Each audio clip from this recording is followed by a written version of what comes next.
Si no escuchas los ríos del alma, no puede haber evolución. Y sin evolución, no hay transformación. En cada episodio, exploraremos cómo transformar la incertidumbre, el dolor y la incomodidad. Soy Carla Pérez y te invito a unirte a mí en Ruidos del Alma, un espacio creado especialmente para mujeres como tú. Si buscas paz, abundancia y transformar tu vida, espero que este sea uno de los espacios que te regales a ti misma. Bienvenidos a un episodio más de Ríos del Alma. Este es un espacio seguro donde tomamos las experiencias transformadoras, momentos difíciles, momentos de duelo de cada invitado para que ustedes se reflejen y se den cuenta que cada momento es una oportunidad para transformarnos y crecer. Hay muchos invitados que nos han contado sus experiencias difíciles, pero que han sido de mucho crecimiento y bendición luego para ellos y para las personas que los rodean. Gracias a Dios ahora existen las redes sociales y estos medios para poder expandir y comunicar el mensaje y que ustedes se sientan identificados y se den cuenta que siempre hay una luz al final del túnel. Yo quiero abrazarlos desde el fondo de mi corazón y hoy tengo una invitada especial para que ustedes se den cuenta que siempre todos los seres humanos Dios nos utiliza para pulirnos y los procesos más dolorosos que nos ha tocado vivir en nuestra vida nos quedan como momentos de resiliencia y de decirle a los que estamos aquí, vamos, yo hice esto para establecer otra vez mi paz en mi vida y me ayudó y ahora quiero compartírtelo a ti. Para eso es este espacio. Así que hoy doy la bienvenida y tengo mucha gratitud por María Belén Cedeño. Muchos la conocen como ex reina de Guayaquil, guapísima por cierto, espectacular, hermana de nuestro querido Miguel Cedeño, que déjame decirte que también yo lo conocí porque teníamos amigos en común. Uno de mis mejores amigos era Héctor Romero, que también falleció muy joven y era nuestro amigo que nos unía. Y Daniela Lomía, era nuestro grupito nosotros decíamos del MIS Ecuador, lo conocí muy pequeña, yo cuando tenía creo que 20 años. Y de hecho Miguel y Héctor pasaban en mi casa, éramos como que el grupo de distraernos, yo decía, ustedes son mi terapia, porque la verdad que digo, tan ocurridos como Héctor y Miguel, hasta el día de hoy siempre nos sacamos sonrisas cuando Daniel y yo hablamos de él. Y gracias María Belén por estar aquí, vamos a hablar de toda tu trayectoria, de tu resiliencia y déjame decirte que te admiro, no solo eres una mujer bella, hermosa por fuera, sino que tienes mucha valentía y quiero saber más de tu historia y gracias por tu tiempo y por estar aquí. Hola con todas, con todos. Muchísimas gracias por la invitación, Carla. Me siento muy honrada de estar en este espacio que seguramente va a aportar para muchas personas que no sabemos por lo que están pasando y esperemos que esto que vayamos a compartir sea también para edificar y para hacer esa luz, como bien mencionas, ¿no? Quizás en alguna persona que nos está viendo, nos está escuchando, que este mensaje y esta historia también pueda servir de inspiración y motivación. Así es, amén. Siempre justo hablamos tras cámaras y le contaba a María Belén y le decía, María Belén, a veces no entendemos cuando pasamos procesos o las pruebas en ese momento de dolor, de crisis, de caos. No entendemos porque a los seres humanos no nos gusta vivir o pasar esa tormenta. O sea, cuando nos duele estamos, Dios, ¿por qué a mí? ¿Por qué a mí? ¿Por qué a mí? Pero ya luego cuando permitimos a Dios que nos use como esa herramienta y pasamos esos momentos oscuros, yo le llamo la noche oscura del alma, luego podemos ser de bendición para nuestras vidas. Quiero saber un poquito de ti, María Belén, de tu infancia. Yo sabía que la verdad que la unión y la relación que ustedes tenían con Miguel era una cosa que él veía, creo que tras los ojos de ella, era su muñeca. Desde muy chiquita, ella va a ser la Miss Ecuador. siempre hablaba de ti. Y quiero saber cómo esa unión y esa relación que tú tenías con él. Sí, bueno, nuestra historia empieza cuando mi mamá tuvo sus dos primeros hijos, Miguel siendo el mayor, de allí Andrés, que era el segundo varón de la casa. Mi mamá pasan 10 años y ella queda embarazada.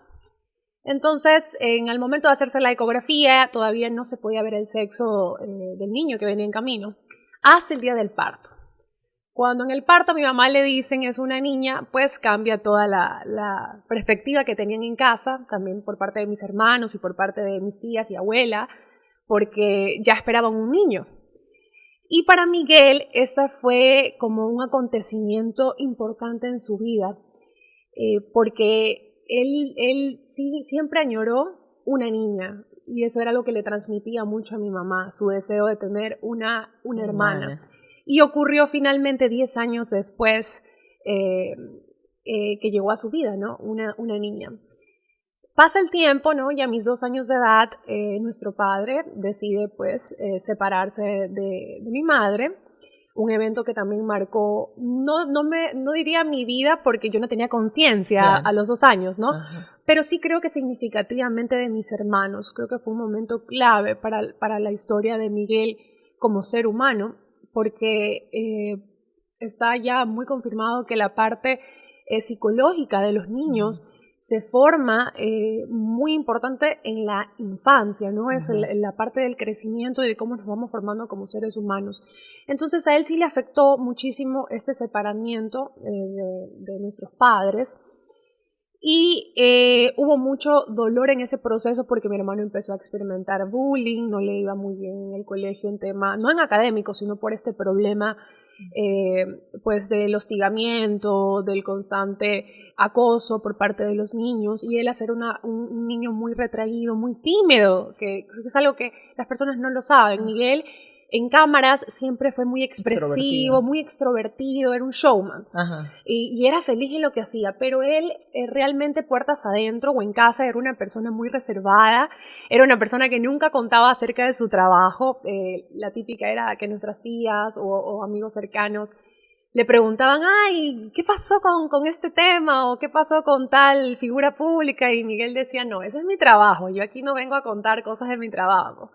Entonces él se mostraba muy reservado en esas cosas, y de niño era igual, no cambiaba mucho eso. Entonces, durante ese proceso que fue muy doloroso, él se fue incluso más acercando a mí. Él adquirió esa responsabilidad paternal conmigo, yo diría, porque nosotros, bueno, mi mamá, al ser una madre soltera, ella le tocó sacar adelante a sus 3 hijos totalmente sola, con el apoyo de mi abuela y de mis tías, que la mayoría eran mujeres, solo también tenemos un tío, pero en casa nosotros crecimos pues con mujeres, rodeados de mujeres. Y Miguel asumió ese rol importante de ser como un padre para mí desde mis 2 años de edad. A medida que pasa el tiempo, fuimos mucho más cercanos. Miguel siempre supo que él quería ser una estrella de televisión. Él empezaba y jugaba conmigo como haciendo radio. Y yo, de muy niñita, de 5 años, que recuerdo así mismo estar sentados en el suelo de la casa, en la sala, y él me preguntaba y hacemos entrevistas y me grababa en los cassettes. Y eran nuestras tardes de infancia, ¿no? Ese era nuestro tipo de juegos. Ya cuando fui creciendo, alrededor de 10 años, más pequeño, unos 9, 8 años, empezaba todo este tema de las Misses, porque él siempre quiso que yo sea reina de Guayaquil. Y lo recuerdo tan latente porque era un deseo que él tenía desde que tengo conciencia.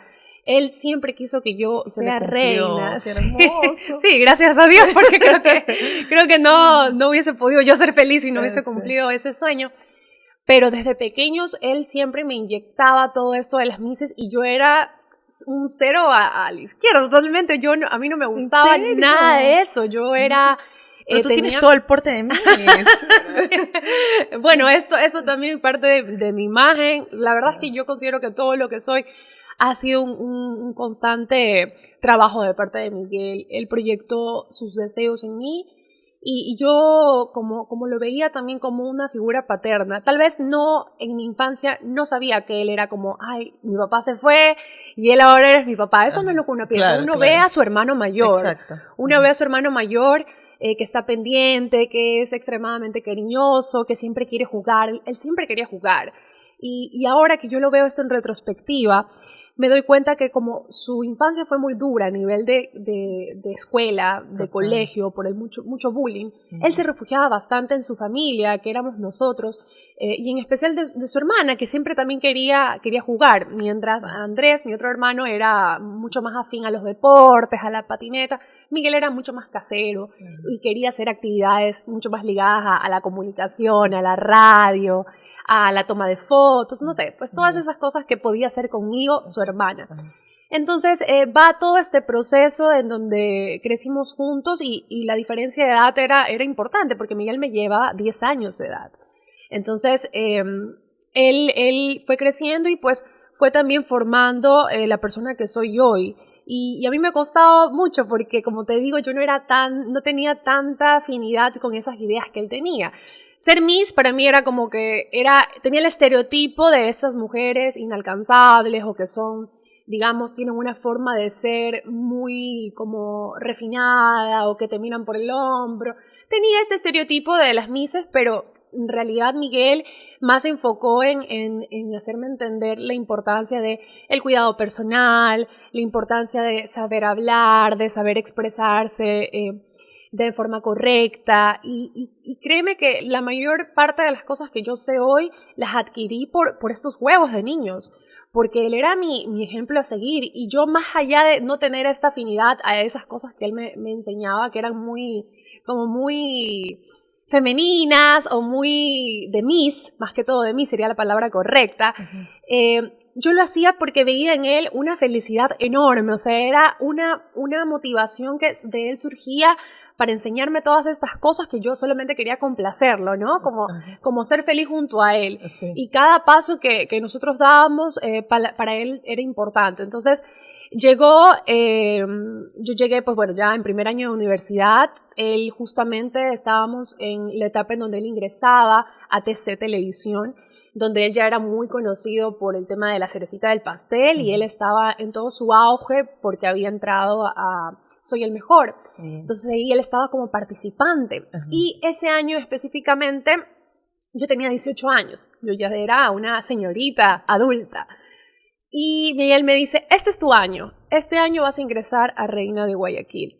Y yo, ¿en serio?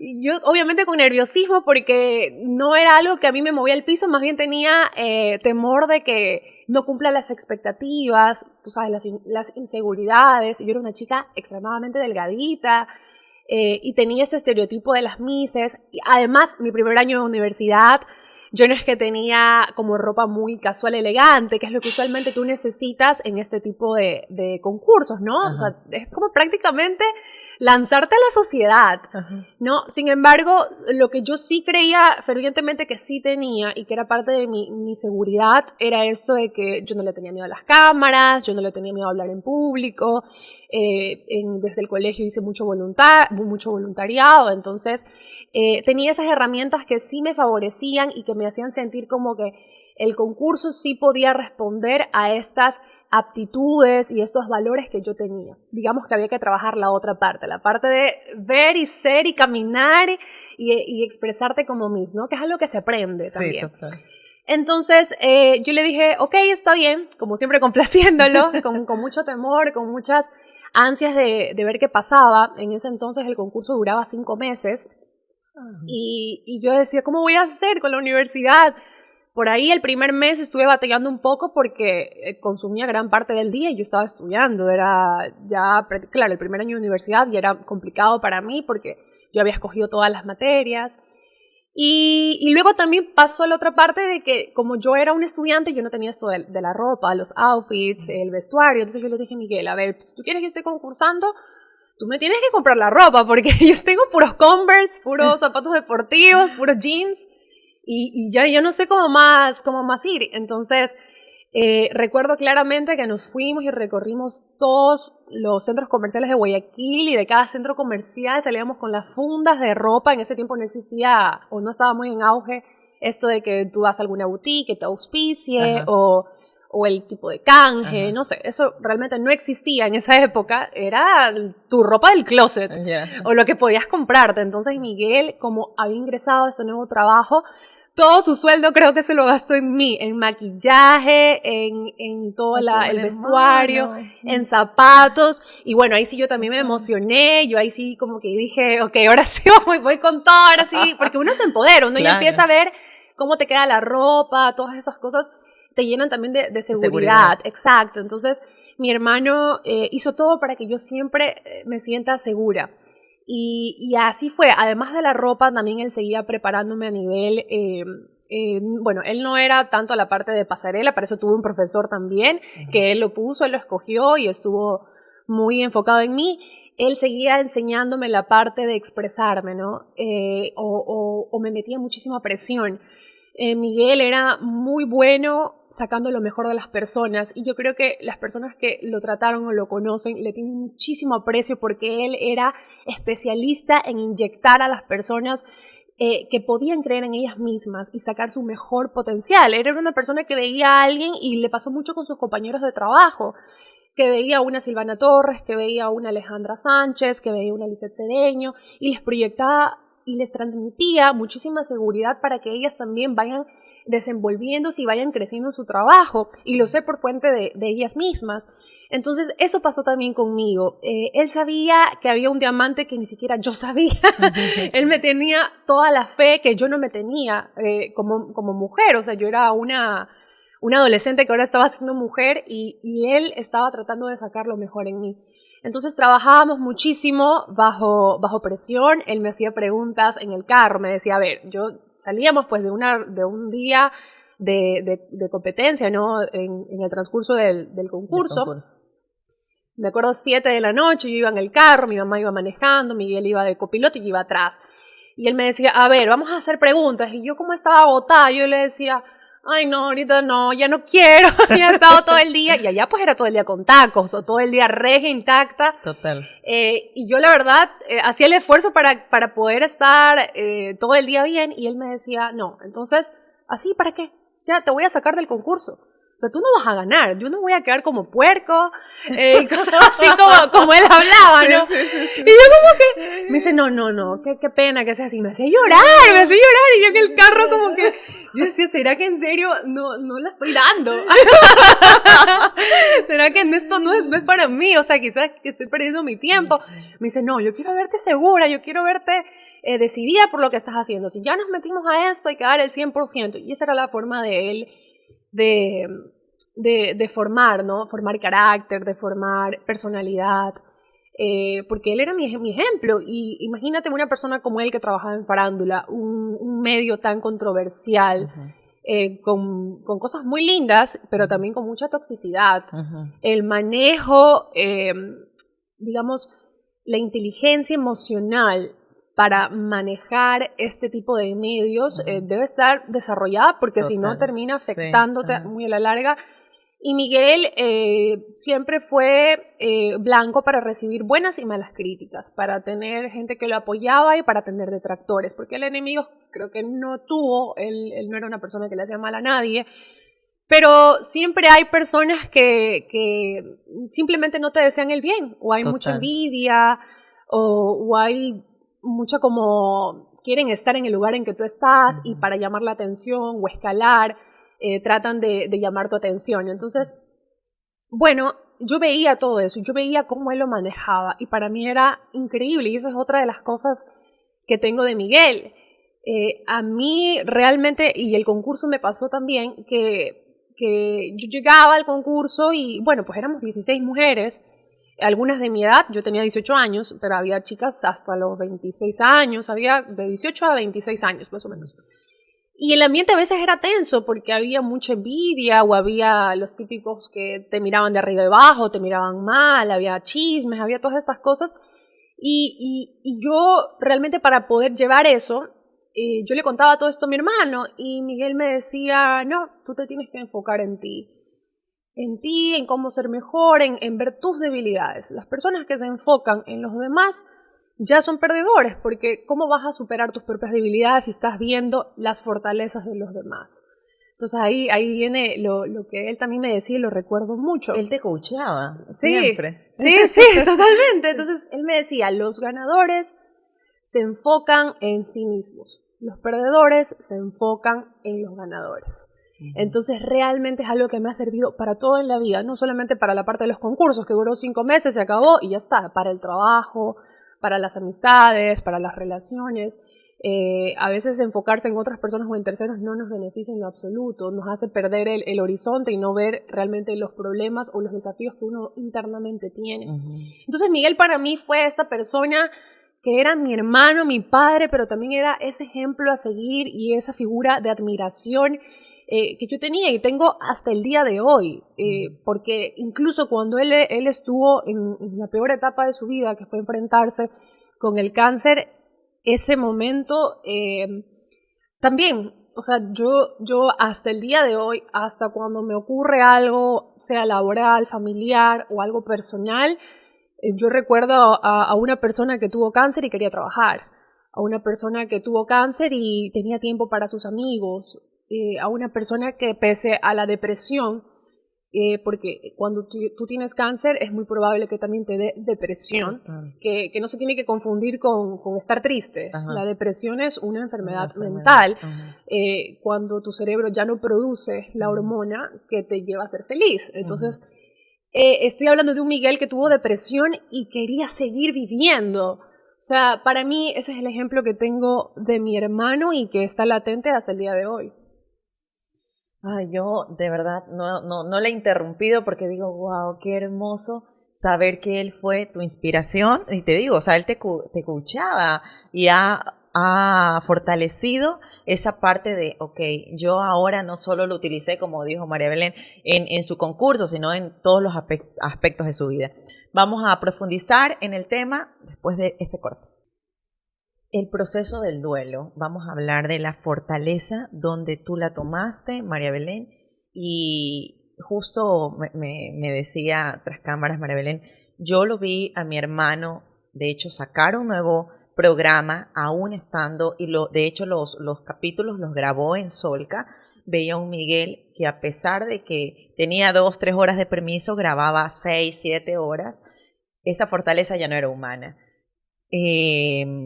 Luego de que sucede lo que ninguno de sus familiares, todos los seres queridos, ocurrió el suceso del duelo, ¿cómo lo viviste, María Belén?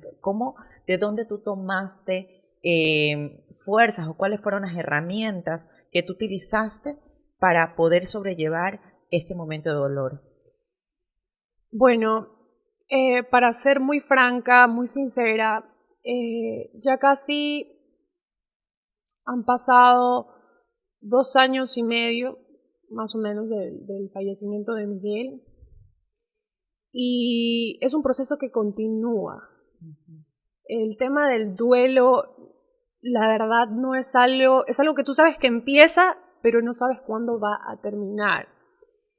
La verdad, esa no es la certeza. Yo te puedo decir, yo creo que de aquí a un año más yo ya me voy a sentir bien. No es algo que yo lo sepa, pero creo que he tenido etapas de un duelo que aunque Miguel haya tenido una enfermedad terminal, en donde las probabilidades de que él no pueda sobrellevar la enfermedad eran muy bajitas, para toda la familia, para mi madre, para mí, incluso para él, siempre hubo la firmeza y la certeza, o sea, no sé si certeza, pero como teníamos mucha esperanza de que él iba a superar su cáncer.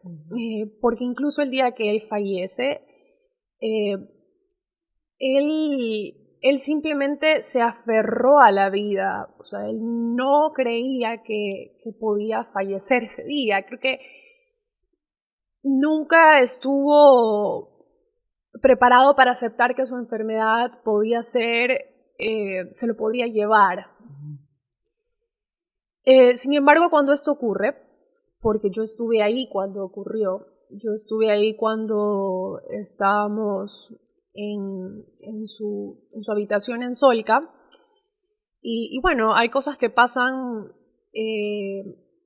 en esos días, después de haber culminado su tratamiento de quimioterapias, que muchas personas dicen, bueno, pero él terminó las quimios, ¿por qué no salió victorioso del cáncer? Porque tampoco es una garantía.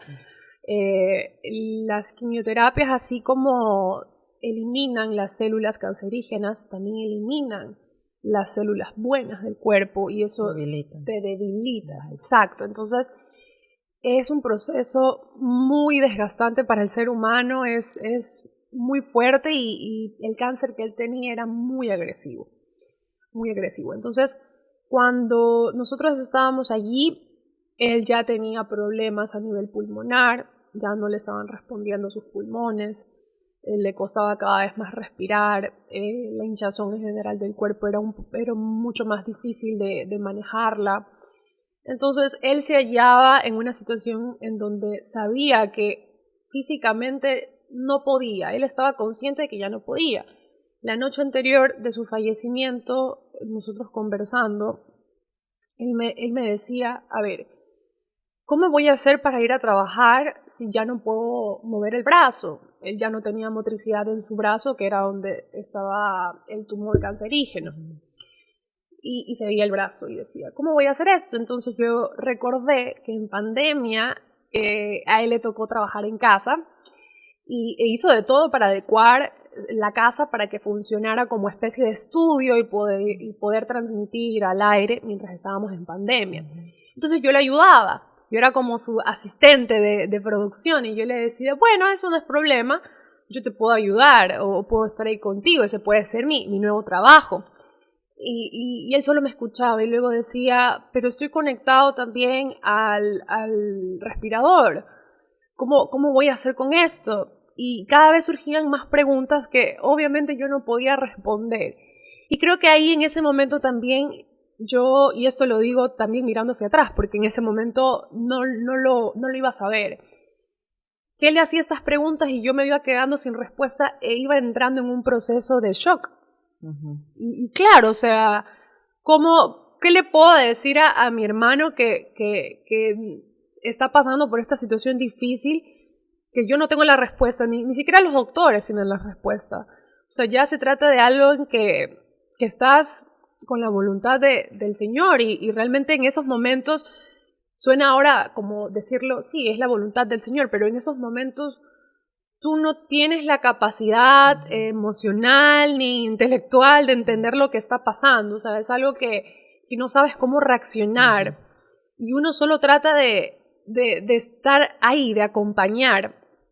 Entonces surgían estas preguntas que él se hacía en su estado. Y yo me iba quedando callada, pero conteniéndolo, ¿no? Estar presente. Que él sienta que yo estaba ahí, porque yo, desde que Miguel enfermó, yo cargaba con mucha culpa de que por mi trabajo yo no podía estar en Solca. Claro que esto también es un tema delicado porque las personas que padecen de cáncer no pueden tener muchas visitas, justamente por la vulnerabilidad de cómo ellos están físicamente, de que no pueden ingresar muchas personas del exterior porque pueden traer algún virus, alguna gripe, algo que los debilite mucho más. Entonces, por ese lado, digamos que yo no podía estar presente allí. Mi mamá es quien estuvo al lado de él durante casi un semestre de tiempo que estuvo con cáncer. Y yo me sentía muy culpable de no estar allí. Y yo trabajaba incluso muy cerca de Solca. Entonces, yo cargaba con esa culpa, pero más cargaba con el hecho de que, la verdad, no sabía cómo más apoyar a mi hermano, porque no podía hacer nada más, o sea, y eso es algo que a veces pesa mucho en el corazón, sentirse impotente, la impotencia de no saber qué más hacer, porque claro, ya estaba en Solca, ya recibía su medicina, ya recibía a los profesionales del staff médico, que cada quien se encargaba de su especialidad, pero a veces uno como familiar quiere hacer más.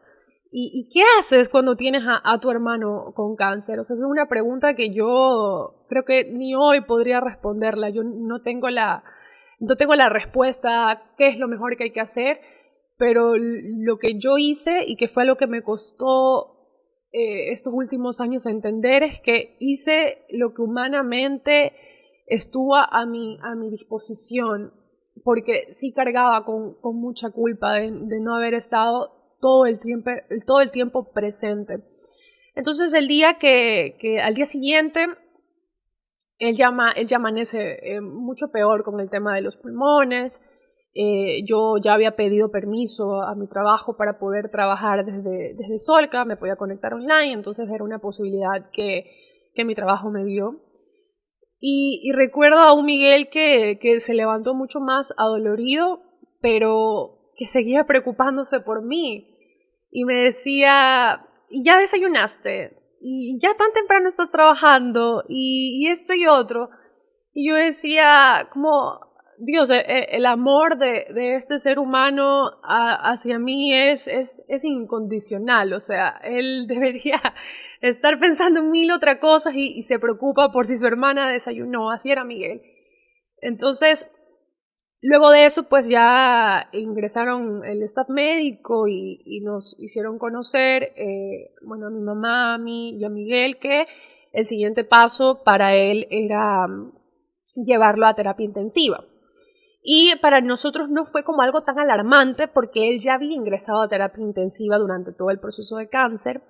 Esta iba a ser la segunda vez. Incluso Miguel se había fortalecido tanto que dijo, en ese momento vio a mi mamá y dijo, mami, ¿usted qué opina? Y mi mamá, que tampoco sabemos, ni ella tampoco sabe de dónde saca la fortaleza para decirle, sí, eso es lo que hay que hacer, o sea, es lo que sugieren los doctores, hay que intentarlo. Entonces, nos hicieron salir de la habitación y esa fue la última vez que vi a mi hermano a los ojos.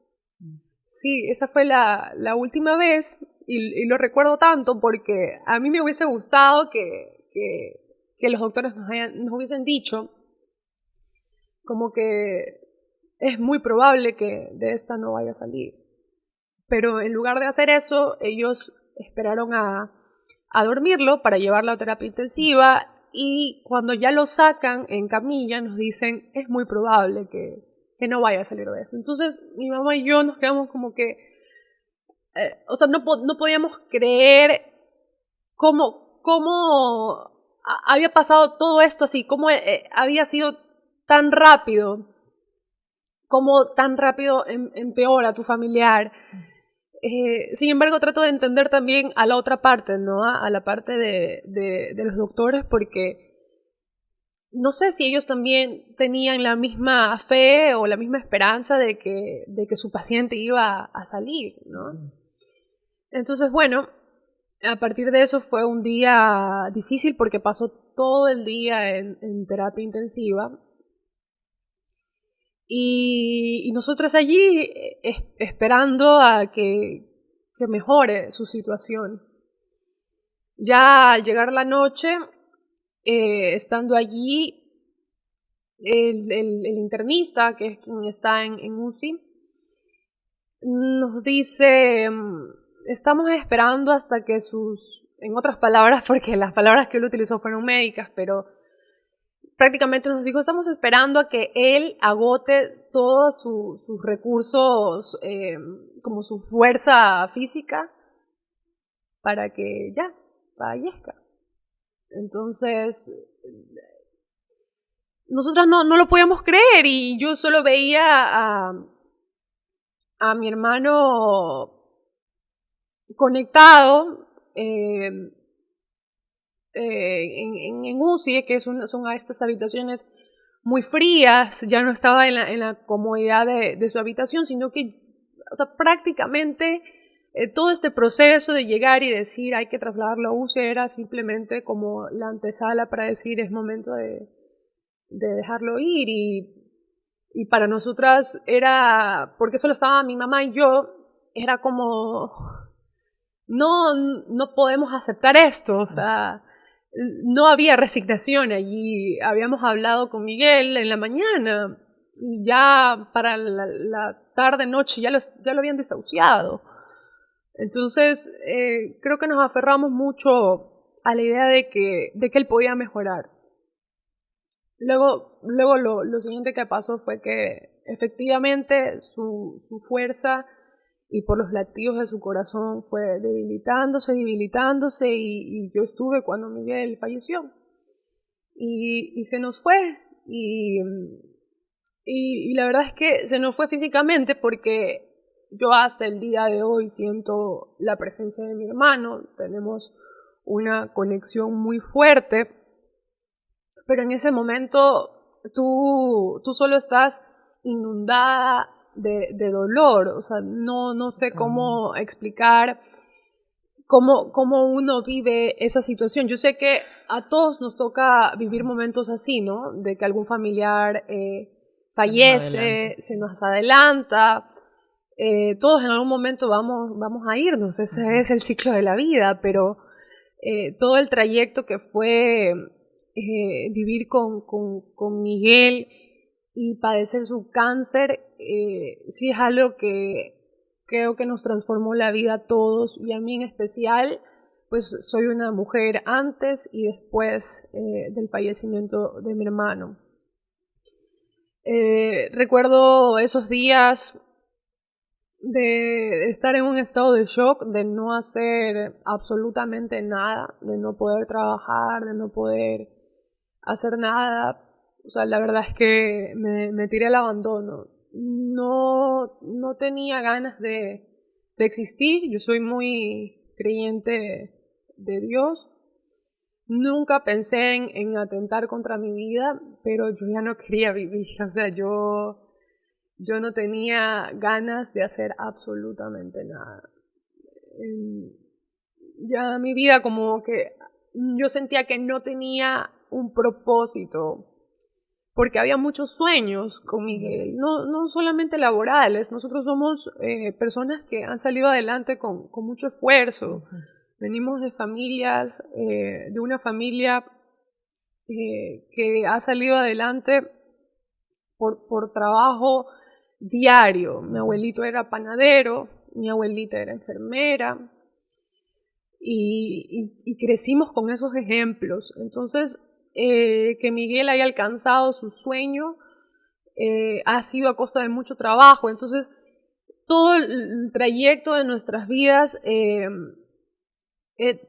los sueños fueron una cuestión no de vanidades, sino de superarse como ser humano y de creer en nosotros mismos. Y creo que Miguel tenía muchas cosas que él quería lograr. Sin embargo, su vida, lo que él hizo por sí mismo y lo que logró alcanzar, porque él hizo todo lo que le hizo feliz. Él alcanzó todas las metas que se propuso porque tenía una convicción muy grande y porque trabajaba para hacerlas realidad. Él nada lo obtuvo de gratis, ni nada lo obtuvo por terceros. Él se lo ganó él mismo. Entonces, yo sentía que mi vida ya no tenía razón de ser, había perdido no solo a mi hermano, era mi padre, la persona que me apoyaba y que me daba un amor incondicional. Yo fui muy infeliz porque, y esto es algo que yo lo sé ahora, a mis 27 años, y justo lo que hablábamos, Carla, de las constelaciones familiares, ¿no? Y cómo también la infancia influye en la salud mental de los niños y eso te forma. Yo al no haber tenido a mi padre, eso evidentemente dejó una huella en mí. Entonces yo tenía muchas inseguridades. Yo tenía esto de que me sentía desprotegida y volví a sentirme así cuando Miguel fallece, ¿no? O sea, ya no tenía el amor incondicional de mi hermano, ya no estaba la persona que creía mucho en mí, que confiaba en mí. Yo sentía que no tenía, yo sentía que no iba a encontrar eso en ningún lugar. Porque incluso mi hermano decía, yo quiero para ti un príncipe, o sea, quiero para ti un hombre ejemplar, yo quiero para ti eso. Y él si hubiese sido posible, él me conseguía el marido. Hasta eso, porque él era... Y yo no podía esperar menos tampoco. Tenía el ejemplo de mi hermano. De ese amor. De ese amor. Y es que tú no esperas menos. Pero así mismo, a partir de que él fallece, yo entré en una época la peor de mi vida, en donde yo perdí toda la comunicación con Dios. Me alejé muchísimo. La tristeza no me dejaba hacer otra cosa Incluso hubo mucho también, el duelo no era algo que podíamos llevar, o sea, era algo que no sabíamos cómo sanar. Hubo mucho roce con mi madre, incluso la relación se quebrantó mucho en esa época de duelo, imagínate. Incluso problemas familiares, digamos que era como el fallecimiento de Miguel hizo que la familia también haya muchos roces, muchas cosas negativas. O sea, cada persona viviendo su dolor, entonces era como tú sentiste que vino un caos encima de todo. Sí, y él como ya no estaba, ya no había este ser humano, porque Miguel era extraordinario, este ser humano que unía todos los puntos, que nos unía como familia, que también apaciguaba las diferencias, porque en toda familia hay diferencias, en toda familia es difícil llevar a veces la convivencia, por ejemplo. Entonces esta persona ya no estaba y para mí fue una época de mucha oscuridad en donde yo simplemente no sabía qué hacer con mi vida y me quedé en estado de shock, en un estado de inconsciencia, en donde me olvidé de mí misma, en donde no sanaba estas heridas, en donde solamente las tapaba. ¿Dejaste de trabajar? Las tapaba. No dejé de trabajar, bueno, el periodo de tiempo de Miguel sí, pero luego tuve que volver al ruedo porque Miguel era una parte fundamental en nuestro hogar. Él, pues bueno, con su trabajo él cubría muchos gastos de nosotros como familia y la siguiente persona que tenía que asumir eso de alguna forma era yo. Entonces yo estaba en una pelea interna a ver, o sea, no me puedo destruir, no puedo tirar la toalla, porque si no, ¿quién trabaja?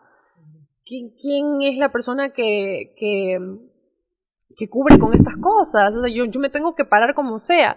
Y ahí entra también esto que lo entendí mucho después, de que entra una depresión funcional, en donde tú puede que te estés muriendo, pero tienes que generar ingresos. Y tú de la forma en que puedas, igual te obligas a trabajar. Y yo me obligaba a muchas cosas, me obligaba a comer, me obligaba a dormir, tomaba pastillas para poder dormir, porque no quería, no conciliaba el sueño, o sea, fue una etapa muy, muy oscura de mi vida. Así que el primer año de duelo de Miguel fue una etapa oscura de mi vida y para mi familia en general, yo creo, para mi madre también, que ella hasta ahora, yo admiro mucho a mi madre porque ella me dice que ella le pedía a la Virgen, a la Madre de Dios, que le dé la fortaleza que ella tuvo cuando vio a su hijo camino al Calvario, que le dé esa fortaleza como madre para poder estar ahí al pie del cañón. Porque Miguel, en el momento que él enfermó, él se volvió como un niño también, dependiente de su madre, que era quien estaba allí. Entonces, todas estas cosas que uno le toca pasar en la vida, tiene luego sus cicatrices, como yo les digo, ¿no? Que muchas veces esas cicatrices no tienen que ser feas o malas, sino que te transforman en otro tipo de ser humano. Y yo sinceramente, ¿cómo lidié el duelo? Pues pasando el duelo, aceptando que esta era la voluntad del Señor y que él no es el culpable de las cosas que nos pasan, sino que tenemos que preguntarnos no por qué, no pedirle al Señor explicación de por qué a mi hermano le dio cáncer, por qué se fue a sus 35 años, ¿por qué tan joven? Sino, ¿para qué ocurren estas cosas en nuestra vida de familia? ¿Qué cosas tenemos que sanar como familia? ¿Qué cosas tenemos que fortalecer para que no nos volvamos a derrumbar? Porque nadie está libre de una desgracia, nadie está libre de que a un familiar le pueda dar una enfermedad terminal. No tenemos la certeza de que a nosotros no nos vaya a ocurrir. Nosotros nunca en la familia, nadie tuvo cáncer. Él fue la primera persona que padece esta enfermedad. Entonces no era algo que lo esperábamos.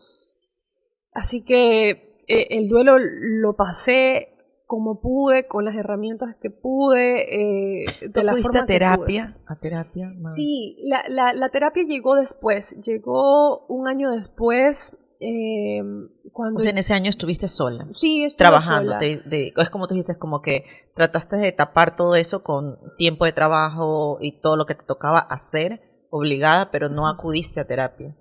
No acudí a terapia porque no sabía que esa podía ser una vía. Yo tenía mucho desconocimiento acerca de eso. Yo creía que el dolor era algo que tenía que afrontar y a la vez era algo que no quería afrontar. Creo que nadie quiere sufrir, o sea, yo simplemente trataba de que en mi cuarto, en la privacidad de mi cuarto, ahí revolcarme, llorar, gritar y también tratar de que mi madre, por ejemplo, no se contamine, como yo decía, de ese sufrimiento. Porque bueno, yo tengo, bueno, en ese tiempo un poco más joven, pero mi mamá es una mujer de más de 60 años, que no puede llevar estas emociones muy fuertes. O sea, ya era muy fuerte lo de Miguel y ahora entender que yo estaba pasando por todo esto, yo no quería jalarla tampoco a eso. Entonces trataba de que mi dolor vivirlo yo sola, pero eso no es algo bueno tampoco, porque Totalmente. en lugar de salir de eso, te Más. vas sumergiendo mucho más. Entonces la terapia llega después a mi vida. Mucho después, en realidad fue este año que llega la terapia a mi vida, en donde con un psicólogo estuve tratando estos temas para poder vivir el duelo y para también sanar, porque la culpa era algo que lo cargaba, era mi maleta pesada todo el tiempo. Me costó mucho entender que yo hice todo lo que pude durante la enfermedad de mi hermano, y que entender que el no haber estado allí no fue algo que yo podía controlar, que yo tenía que continuar, tenía que trabajar, y que incluso Miguel eso es lo que hubiese querido, que no tire la toalla, ¿no? O sea, ¿cómo le iba a tirar si mi hermano trabajaba con cáncer? Si él sacó un programa padeciendo cáncer, que él le rogaba a los doctores que le den este tipo de permisos para que él, dentro de su proceso de quimioterapias, le permitieran trabajar y grabar en Solca. O sea, una persona que dio su vida por su trabajo porque era lo que le apasionaba. Como yo, o sea, con qué cara Miguel me va a haber estado viendo diciendo, tú te estás muriendo allí, yo trabajé así con cáncer. O sea, son esas ideas que a uno se le vienen a la mente y uno trata de sacar la motivación por allí. Totalmente. Déjame decirte que te admiro mucho, me alegra saber que a pesar de tu dolor, tú te viste reflejada en tu hermano, que esos son los pilares que él te dejó, y todos los seres humanos. En el día que yo entendí, en un retiro que fui hace años, y me dijeron, todos los seres humanos tenemos que entender que estamos de paso en la tierra. Tratemos de dejar huellas bonitas, que él dejó demasiadas en tu corazón, en la de todos los seres humanos que conocimos, pero tenemos que cambiar el significado y también la emoción que nos trae la palabra muerte, porque el sistema en sí, desde muy pequeños, a nosotros nos enseñó que el muerte es como el ciclo de el culmino de la vida del ser humano, de nuestros seres amados, y nos duele y nos trae esa emoción tan densa y tan dolorosa porque nosotros queremos aferrarnos a esa unión física que nos trae él. Ya no lo voy a ver, y no nos enseñaron desde muy pequeños a soltar, a entender que nosotros somos más que este cuerpo físico, de que nosotros somos unos seres espirituales viviendo una experiencia humana y que esto es simplemente un vehículo de vida. Cuando yo realmente, porque yo te lo puedo estar diciendo ahorita, Mabe, pero cuando tú lo integras y entiendes ya con todas tus fuerzas y realmente con tu ser, que somos seres espirituales viviendo una experiencia humana y que esto es nuestro vehículo de vida que elegimos en este paso por la tierra, nos ayuda a estar más preparadas cuando nuestros seres queridos trasciendan. Y me dijeron, cambia la palabra muerte, Carla, por trascender. Él trascendió a su siguiente estado de vida, a su siguiente estado de conciencia. Cuando comenzamos a ver la vida con esta perspectiva de que el dolor no hay negociación, de que lo puedes pasar o no, no hay negociación. Tenemos que vivirlo, tenemos que transitarlo. A eso yo lo llamo la noche oscura del alma, que todos los seres humanos en alguna etapa de nuestra vida vamos a tener que experimentarla. Para eso venimos, para eso estamos aquí. Es como la tierra es una escuela, que por eso hay la dualidad del amor y también del odio o del dolor. Nosotros decidimos en qué estado me quedo más tiempo, ¿ok? Y también la vida está en constante cambio. El universo no se estanca, el universo no se queda allí paralizado. Hay etapas que vivimos en un proceso largo de paz, de que tú dices, ok, todo en mi vida está saliendo como yo he querido, estoy obteniendo los logros, triunfos familiares, personalmente me siento estable, bien, pero ahí en ese momento como de quietud y de calma es cuando la vida te viene y te trae un proceso para transformarte. Y tenemos que tomar estas herramientas y también buscar, justo con Mabe lo conversábamos, que no nos han enseñado también, y creo que en pandemia entendimos que todos los seres humanos, así como vamos al médico por la ginecóloga, nos duele el diente, vamos al odontólogo, también tenemos que buscar a los profesionales de la salud mental, porque es mucho más ligero para nuestro ser, para nuestra alma, acompañarnos en esos momentos dolorosos. Es mucho más amoroso para nosotros mismos, y ahí estamos demostrando amor propio, el querer abrazar ese proceso de dolor, pero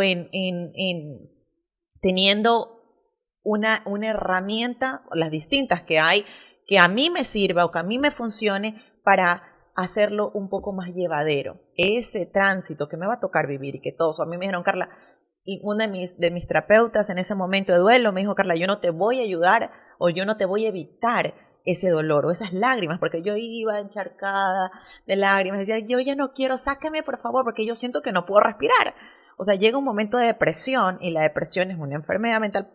Yo, gracias a Dios, no estuve medicada, porque siempre me consideraba como que fuerte, pero llegaban momentos que yo en la noche yo me repetía, yo me quiero morir. O sea, tú te comienzas a repetir, yo me quiero morir, porque siento tanto dolor que ya no quiero, me asfixia.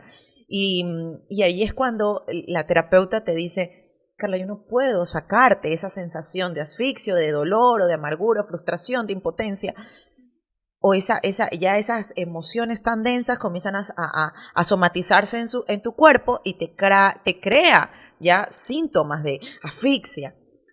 Pero cuando ya tú comienzas a vivir el proceso un día a la vez, como se llama, un día a la vez te levantas y tienes que hacer lo que tienes que hacer, ok, pero en acompañamiento es mucho más amoroso y ligero. Así que cuando también integré una de las frases que me dijeron, todos los seres humanos vamos a trascender. Y cuando tú entiendas que allá es otro estado de conciencia, es tu ser pasa a otro estado de vida. Allá hay vida, claro que hay vida. Y es el ser entendiendo todas las nuevas posibilidades de este universo infinito. Y seguimos evolucionando y seguimos aprendiendo, y allá nos encontramos con los nuestros, porque todos somos familias estelares aquí, y Mabe eligió a Miguel porque tenía que enseñarle muchas fortalezas y herramientas que las tomará mientras ella también esté en este paso por la tierra, y todos así elegimos antes de venir a nuestras familias, y cuando partamos allá nos volveremos a encontrar. Entonces, cuando tú ya realmente lo integras con todas tus fuerzas, es como que, ok, antes, y me dijeron, justo yo viví un retiro espiritual en México, en una tribu, en el desierto de Sonora.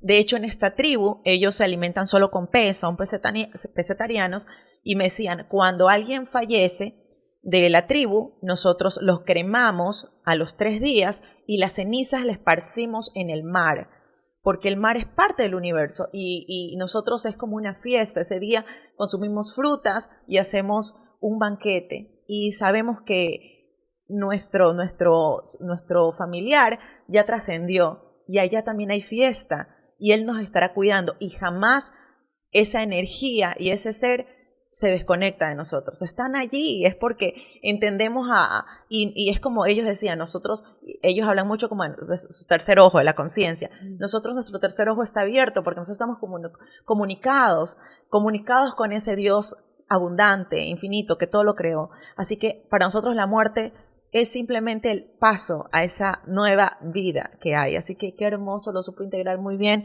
y te lo quería compartir, mi querida Mabe. Tal vez este mensaje sea de bendición para algunas de ustedes que esté pasando un proceso de duelo y entender que todos vamos para allá. Lo único seguro que tenemos todos los seres humanos es que vamos a trascender. Vamos a trascender, hacia allá vamos a ir y solo recordar que es rapidito este paso por la tierra y tratemos de dejar huellas bonitas y en cada corazón que se acerque nuestro paso. Así que eso es lo que dejó Miguel. Gracias por compartir tu historia, gracias por traernos toda la vida de Miguel aquí en este podcast y en serio, eres una mujer maravillosa y creo que Miguel hizo un trabajo espectacular. Estoy orgulloso de ti, segurísimo. Bueno, Carlita, de verdad, agradecerte profundamente. Para mí este espacio ha sido terapéutico. Creo que eres una mujer maravillosa, tienes una energía muy fuerte. Así también lo sentía mi hermano, ¿no? Él contagiaba todo el lugar con su energía, con su espíritu.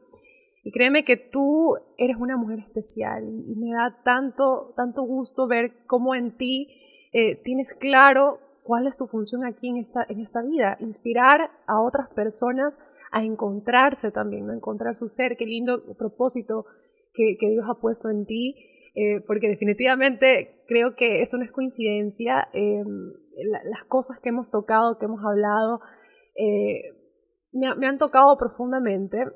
Y esta perspectiva de la muerte, ¿no? Qué maravilloso trascender, porque estoy segura que Miguel trascendió y ha tocado tu corazón, el mío, el de sus amigos, el de muchas personas que tal vez no conocemos, que fueron televidentes y que solo a través de una pantalla lograron contemplarlo. Así que, Carla, de verdad, muchas gracias. Me llevo una experiencia maravillosa. Creo que de todas las experiencias que he tenido a lo largo de mi vida, esta ha sido importante. Valoro muchísimo esta invitación.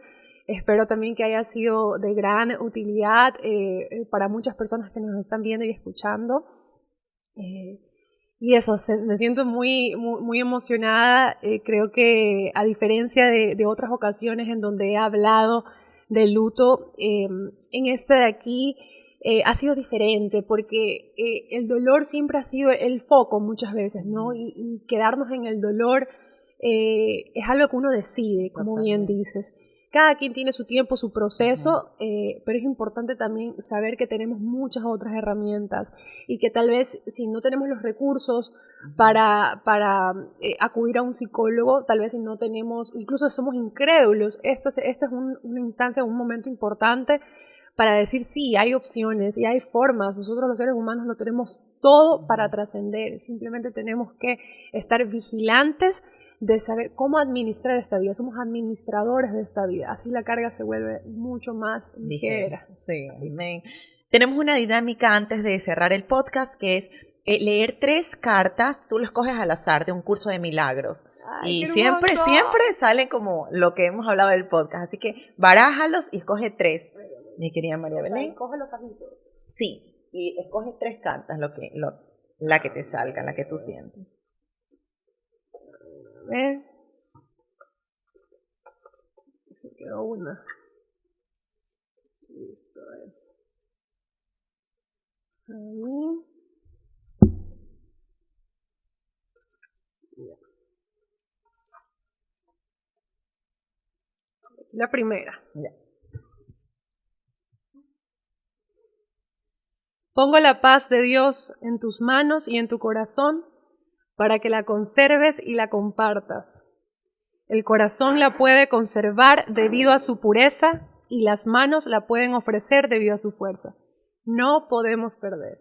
¡Ay, qué hermoso! ¡Qué maravilloso! Yo siempre digo, siempre sale dependiendo al tema que estamos tratando. La segunda.